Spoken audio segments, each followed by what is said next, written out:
আসন্ন primary TET পরীক্ষার জন্য যে সমস্ত পরীক্ষার্থীরা প্রিপারেশান নিচ্ছ তাদের সকলের কাছে আজকের এই ভিডিওটা ভীষণ গুরুত্বপূর্ণ। আজকের এই ভিডিওটির মধ্য দিয়ে আলোচনা করব চাইল্ড ডেভেলপমেন্ট অ্যান্ড পেডাগজি থেকে বেশ কিছু গুরুত্বপূর্ণ প্রশ্ন এবং তার যথাযথ উত্তর, যেগুলো আসন্ন প্রাইমারি পরীক্ষার জন্য ভীষণ গুরুত্বপূর্ণ। তো আজকের যে প্রথম প্রশ্নটিকে রাখা হয়েছে সেটি হচ্ছে আত্মসক্রিয়তার যে তত্ত্ব রয়েছে, এই আত্মসক্রিয়তার তত্ত্ব এটি কার শিক্ষা চিন্তা? এ নাম্বার অপশানে বলা রয়েছে গান্ধীজির, বিতে বলা রয়েছে বিবেকানন্দের, সিতে রয়েছে ফ্রয়েবেলের, আর ডিতে রয়েছে রুশো।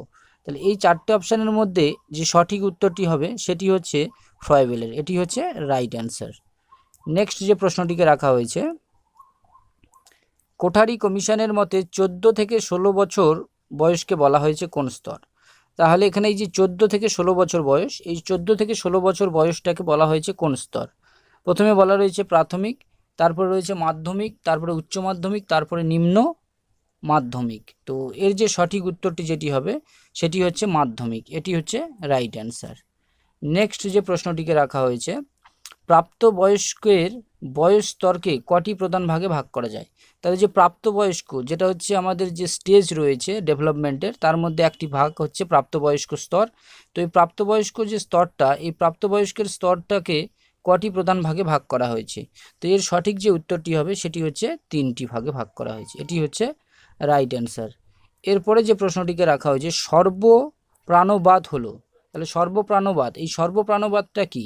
এ নাম্বার অপশানে বলা রয়েছে শিশুদের চারপাশে সব কিছুকে জীবন্ত বলে ভ্রম, বিতে রয়েছে সমস্ত বস্তুর মধ্যে প্রাণ আছে, আর এরপর অপশান সিতে যেটা রয়েছে সেটি বলা যে মানুষ আমরা নয় এই ধারণা, আর ডিতে রয়েছে উপরে সবগুলি। তো এর যে কারেক্ট উত্তরটি হবে সেটি হচ্ছে সর্বপ্রাণবাদ বলতে বোঝায় সর্বপ্রাণবাদ, অর্থাৎ শিশুর চারপাশে সব কিছুকে জীবন্ত বলে ভ্রম, অর্থাৎ শিশু মনে করে তার চারপাশে যা কিছু রয়েছে সবগুলোই জীবন্ত। এটি হচ্ছে রাইট অ্যান্সার। নেক্সট যে কোশ্চেনটি রাখা আছে, বৃদ্ধির সঙ্গে কোন পরিবর্তন কথাটি যুক্ত? তাহলে বৃদ্ধি অর্থাৎ গ্রোথ, এই গ্রোথের সঙ্গে কোন ধরনের চেঞ্জ ভীষণভাবে রিলেটেড?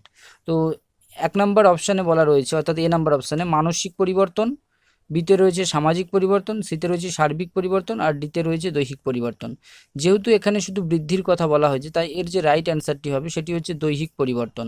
যদি বিকাশের কথা বলতো তাহলে কিন্তু সার্বিক হতো, কিন্তু এখানে যেহেতু বৃদ্ধি অর্থাৎ শুধু গ্রোথের কথাটা বলেছে, ওই জন্য দৈহিক পরিবর্তন হচ্ছে এই কথাটি যুক্ত। এটি হচ্ছে রাইট অ্যান্সার। নেক্সট যে কোশ্চেনটিকে রাখা হয়েছে, শৈশবের দুটি স্তর হলো, তাহলে শৈশবকালের আবার দুটি স্তর রয়েছে, এই দুটো স্তরের মধ্যে কোন দুটো পড়ে?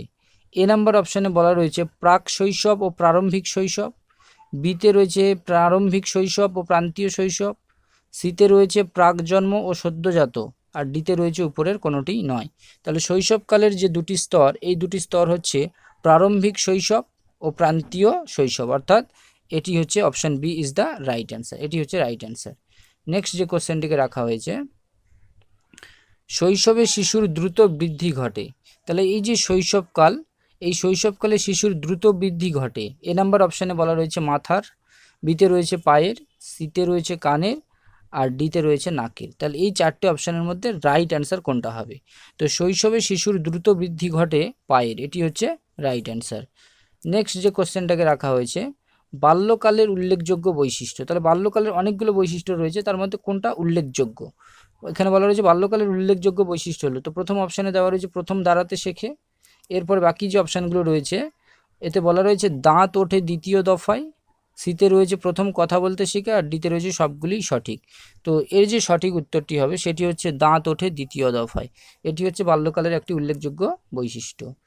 এরপরে যে কোশ্চেনটি রয়েছে, পিকুনাস, এটা হবে পিকুনাস শৈশবকে ভাগ করেছেন কয়টি ভাগে?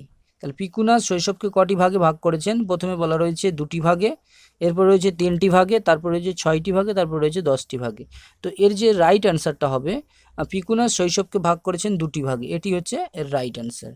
নেক্সট যে কোশ্চেনটি রয়েছে সেটি হচ্ছে শৈশবে যে সমবেদনার চাহিদা, এই সমবেদনার চাহিদাটি হলো, তাহলে এখানে বলা রয়েছে যে শৈশবকালে সমবেদনার চাহিদাটি হলো, এ নাম্বার অপশানে বলা রয়েছে জৈবিক চাহিদা, বিতে রয়েছে মানসিক চাহিদা, সিতে রয়েছে সামাজিক চাহিদা, আর ডিতে রয়েছে কোনোটি নয়।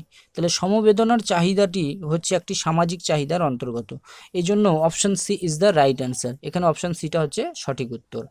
এরপরে যে কোশ্চেনটি রাখা হয়েছে, মনোবিজ্ঞানের এর দ্বারা নির্ধারিত হয় না। তাহলে মনোবিজ্ঞানের দ্বারা কোনটা নির্ধারিত হয় না বলা হয়েছে। এ নাম্বার অপশানে বলা রয়েছে পাঠ্যক্রম, বিতে রয়েছে শিক্ষার লক্ষ্য, সিতে রয়েছে বৃদ্ধি, এরপরে বাকি যার একটা অপশান রয়েছে কোনোটিই নয়। তো মনোবিজ্ঞানের দ্বারা নির্ধারিত হয় না, সেটি হচ্ছে বৃদ্ধি। বৃদ্ধিকে আমরা মনোবিজ্ঞানের দ্বারা নির্ধারিত করতে পারি না, কিন্তু পাঠ্যক্রম, শিক্ষার লক্ষ্য এগুলো হচ্ছে মনোবিজ্ঞানের দ্বারাই নির্ধারিত, অর্থাৎ এগুলো মনোবিজ্ঞানের উপর নির্ভর করেই গড়ে ওঠে। নেক্সট যে কোশ্চেনটিকে রাখা হয়েছে, শিক্ষা মনোবিদ্যার রয়েছে নিজস্ব। তাহলে এই যে শিক্ষা মনোবিজ্ঞান অর্থাৎ সাইকোলজি, এডুকেশনাল সাইকোলজি, এই শিক্ষা মনোবিদ্যার রয়েছে নিজস্ব। এ নাম্বার অপশানে বলা রয়েছে গবেষণার পদ্ধতি। প্রথম তাহলে যে অপশানটি রয়েছে এতে বলা রয়েছে গবেষণার পদ্ধতি, এরপর রয়েছে পরীক্ষামূলক পদ্ধতি, সিতে রয়েছে অনুশীলন পদ্ধতি, আর ডিতে রয়েছে সবগুলোই ঠিক। তাহলে শিক্ষা মনোবিদ্যার যে পদ্ধতিগুলো রয়েছে সেগুলো হচ্ছে গবেষণার পদ্ধতি, পরীক্ষামূলক পদ্ধতি ও অনুশীলন পদ্ধতি, অর্থাৎ সবগুলি ঠিক। এটি হচ্ছে রাইট অ্যান্সার। এরপরে যে প্রশ্নটিকে রাখা হয়েছে সেটি বলা হয়েছে মনোবিজ্ঞানী ওয়াটসন আচরণ বলতে যা বুঝিয়েছেন। তাহলে মনোবিজ্ঞানীর নাম এখানে বলা রয়েছে ওয়াটসন। এই ওয়াটসন আচরণ বলতে যা বুঝিয়েছেন, তো আচরণ বলতে তিনি কি বুঝিয়েছেন? এ নাম্বার অপশানে বলা রয়েছে পশুর আচরণ, বিতে রয়েছে মানুষের আচরণ যা স্বাভাবিক, আর যা স্বাভাবিক এটা হচ্ছে সিতে, আর হচ্ছে যা পর্যবেক্ষণযোগ্য এটা হচ্ছে অপশান নাম্বার ডি। তো মনোবিজ্ঞানী ওয়াটসন আচরণ বলতে যা বুঝিয়েছেন সেটা হচ্ছে যা পর্যবেক্ষণযোগ্য, সেটাই হচ্ছে আচরণ। এটি হচ্ছে রাইট অ্যান্সার। নেক্সট যে প্রশ্নটিকে রাখা হয়েছে, আধুনিক মনোবিদ্যার বিষয়বস্তু হলো। তাহলে এই যে মডার্ন যে সাইকোলজি রয়েছে, মডার্ন সাইকোলজির আসল থিমটা কি, বিষয়বস্তুটা কি? এ নাম্বার অপশান বলেছে মানুষের মন, বিতে রয়েছে মানুষের আখ্যা, সিতে রয়েছে মানুষের চেতনা, আর ডিতে রয়েছে মানুষের আচরণ। তো আধুনিক মনোবিদ্যার যে উল্লেখযোগ্য বিষয় বা সবথেকে গুরুত্বপূর্ণ বিষয় সেটা হচ্ছে মানুষের আচরণ। এটি হচ্ছে রাইট অ্যান্সার। তাহলে এখানে আমরা দেখতে পেলাম সঠিক উত্তর হচ্ছে মানুষের আচরণ।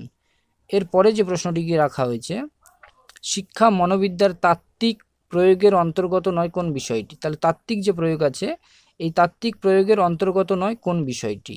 এ নাম্বার অপশানে বলা রয়েছে শিক্ষার্থীর সমস্যা, এরপরে রয়েছে শৃঙ্খলার সমস্যা, তারপরে রয়েছে পাঠ্যক্রম রচনা, তারপর রয়েছে দলীয় গতিশীলতা। তা এর যে সঠিক উত্তরটি হবে সেটি হচ্ছে শৃঙ্খলার সমস্যা। এটি সে তাত্ত্বিক বিষয়ের অন্তর্গত নয়, এই যে শৃঙ্খলার সমস্যা এইটি। নেক্সট যে কোশ্চেনটিকে রাখা হয়েছে এটি আজকে লাস্ট কোশ্চেন, শিক্ষা সফল করতে হলে তা শিশুর মানস পরিণতির স্বাভাবিক ধারাকে অনুসরণ করবে। তাহলে শিক্ষা প্রক্রিয়াটাকে যদি সাকসেসফুল করে তুলতে হয় তা শিশুর মানস পরিণতির স্বাভাবিক ধারাকে অনুসরণ করবে। এ কথা কে বলেছিলেন? এ নাম্বার অপশানে বলা রয়েছে রুশো, বিতে রয়েছে মহাত্মা গান্ধী, সিতে রয়েছে স্বামী বিবেকানন্দ, আর ডিতে রয়েছে ফ্রয়েবেল। তাহলে এর সঠিক যে উত্তরটি হবে সেটি হচ্ছে, এটি বলেছিলেন রুশো। এটি হচ্ছে রাইট অ্যান্সার। তো প্রাইমারি টেট সংক্রান্ত যাবতীয় প্রশ্নের জন্য এবং কোনো কিছু জানার থাকলে বা বই সম্পর্কে কোনো কিছু যদি জিজ্ঞাসা থাকে কোন বইটা পড়লে ভালো হবে, চ্যানেলে কমেন্ট করতে পারো, আমি অবশ্যই তার রিপ্লাই দেবো। আজকের মতো এ পর্যন্তই, গুড বাই।